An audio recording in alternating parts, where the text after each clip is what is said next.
So, I just want to discuss something really interesting that I saw from Warframe's subreddit post. This concerns Valkyr again, and a streamer might have leaked a footage of the reworked Warframe in action. Well, we won't talk about streamer here, but what I'm concerned about is that people who saw the live stream aren't happy on what they saw about what many claimed as the new and improved Valkyr.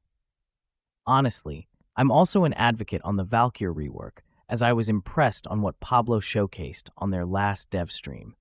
I always say that before we start bashing the new rework, let's give it a chance, and it's good that we saw it on action first before judging. But after this accidental leak of the Valkyr rework, many are saying that the changes did nothing to Valkyr. By the way, just to give more context to the now deleted video, the Valkyr that was played on the stream was the changed Dev Workshop version. Yes, you heard it right. The streamer tested a current change to the Valkyr rework we saw during the last dev stream. Basically, armor has been increased more than what was previously states on the dev stream. But armor is still armor, and it's not an effective damage reduction at high-level missions.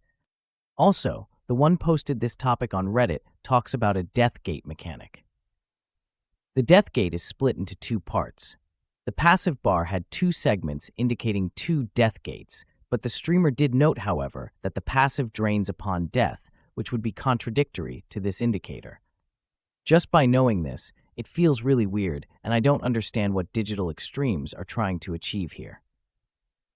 There were no changes to Hysteria, Ripline, and Paralysis, which means that those changes that we saw in the dev stream will possibly be the final build. In addition, the streamer did test Valkyr in various missions. The Redditor specified that the streamer was surviving on Valkyr with the help of a Diriga built to replenish shields and gate for him, as well as health tanking.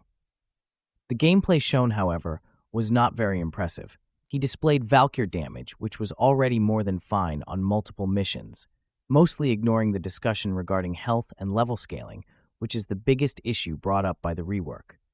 The missions shown were nearly all very early, indicating a very shallow test of the changes were. One legacy capture, one Eris infestation defense mission, displaying the first 5 waves or maybe less. Mainly to show off that Valk isn't getting one-shot by toxin procs, which wouldn't have been the case since the previous dev workshop changes either, as her 4 makes her status immune. The highest level content this streamer did was 1 Elite Deep Archimedia mission, with energy drain modifiers active and armor reduction on ability cast, where he proceeded to run out of energy but survived due to a lack of enemies nearby, mostly showcasing Valkyr's damage once again. He continued that he did not get to see a Void Cascade mission, or anything where enemies have scaled a little further than the Elite Deep Archimedia levels 350-400. He did, however, survive that mission, but not through sheer health tanking. By the way, if you want to check out the full Reddit post, then I included the link of it on the video description below for reference. But before that, I would like to comment first regarding this issue. Honestly, based from what I've read on the Reddit post and from the comments, I really think that the main problem that some players are pointing out is how bad the Valkyr rework is at level cap in Warframe. I never heard someone complain about how the developers added new life to Valkyr's abilities, and what I always hear is that the Warframe is dead, not in endgame levels. Now, the developers has mentioned this already on their recent dev short that the main goal of the Valkyr rework is to give her a more active gameplay. They are hoping that after the rework, many non-Valkyr fans will have a change of heart as her kit is now actually fun to play with. However, Valkyr fans were not happy about the removal of her invulnerability, which is honestly why I love playing Valkyr in the first place. I don't know if you heard this, but Digital Extremes said that the rework is more towards 99% of Warframe content. The remaining 1% is pretty obvious, and this is the level cap of the game. Without the invulnerability of Valkyr, it will be harder to survive level cap, which I think is not the main concern of the developers right now. Now, I really think that Digital Extremes should not take for granted level cap enjoyers, as this is one aspect of the game that's actually fun when you are into build crafting. There are no bonus rewards to doing level cap. And when you think about it, spending hours in one mission will have an almost identical reward in the end when doing the usual get in the mission, finish, and then rinse and repeat. The only thing you get is the enjoyment of challenge that level cap enemies provide. This is where most build crafter test out their mod setup for warframes and weapons. It's like the testing ground for builds, and while enemies don't require actual skills to kill, it's very satisfying if your builds can one-shot these bullet sponges. In the case of Valkyr, her invulnerability can soak up all the damage that level cap enemies will deal, making it also an enjoyable experience. This is really the issue about the Valkyr rework. It's not because the Warframe's improved kit are bad, but because Digital Extremes removed the invulnerability on Hysteria, which is an easy ticket to success in level cap in Warframe. In most cases, you'll be relying on the shield gating mechanic and the new Death Gate passive of the Warframe to survive. And while shield gating is good for survival, still, players are complaining about it because it's excessively used in the game, and there's no other option to survive hard levels without it. In my opinion, Valkyr is just the tip of the iceberg. The main concern is actually the survival of Warframes in level cap, and like mostly call it, the 1% who are concerned about this issue are likely the ones who are complaining about the Valkyr invulnerability nerf. Well, I think this is wrong. Think of this. The most popular Warframe in the game is Revenant, and we all know why. The Warframe is also busted with his Mesmer skin that turns him immortal. From what I have seen, not only 1% of the community enjoys Revenant, and some just hate this in the game. It makes me laugh that some people think that invulnerability skills trivialize Warframe, when in the first place, the game has no real challenge at all. Level cap can be considered as challenging content, but it's not for all, and it's not a proper challenge, but beef up enemies that hits harder and tough to kill.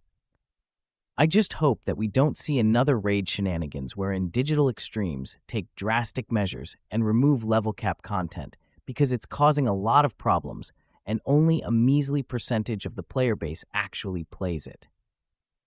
I know that we talk about this a lot of times already on this channel, but the complaints won't go away until Digital Extremes will do something definitive about this problem.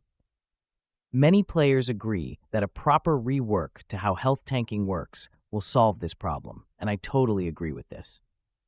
Also, this kind of topic becomes toxic, and like I have said, it's not just the invulnerability, but there's really a problem on how challenging content is perceived in the game. When we talk about this, the discussion goes further, and it then involves the ever-growing toxicity in the Warframe community right now. This is just my experience, but I got into an argument in a survival mission last week. One player was complaining about the other two players in our team not doing enough damage. I intervened and just said that he should let them off the hook for now, as the two fellows are just mastery rank 13 and 16 respectively. This guy exploded and said that they shouldn't be doing any Void Fissure survivals next time. I mean, it was a public match, and this guy should expect that there will be low mastery teammates that are just beginning to craft their builds. Instead of just doing the mission, the guy has the audacity to say that low mastery rank players should know their place. I am not saying that all are jerks like this, but it's kind of sad that we got players like this right now that thinks they are pro or elites in Warframe. It's really a disgusting attitude, and no wonder for so many years that we have requested for good rewards in level cap missions, the developers did not even bother to reply about it. There are players in the community right now that are very toxic and thinks that they are better than others. Like I always say in this channel, take all the knowledge you see and hear from others to make your own build. There's probably a reason why players are not using a specific build, as they might enjoy a different variant, or simply don't have the means yet replicate the same build as you have. I'm sorry that this video suddenly turned into a rant, but I just can't leave the fact that one of the main reasons why Digital Extremes don't cater level cap content is because of people getting super sweaty and toxic about builds. The Valkyr situation does involve level cap content, but like I have said, it's just part of the problem. as the reality is, many enjoyed Valkyr because of her immortality.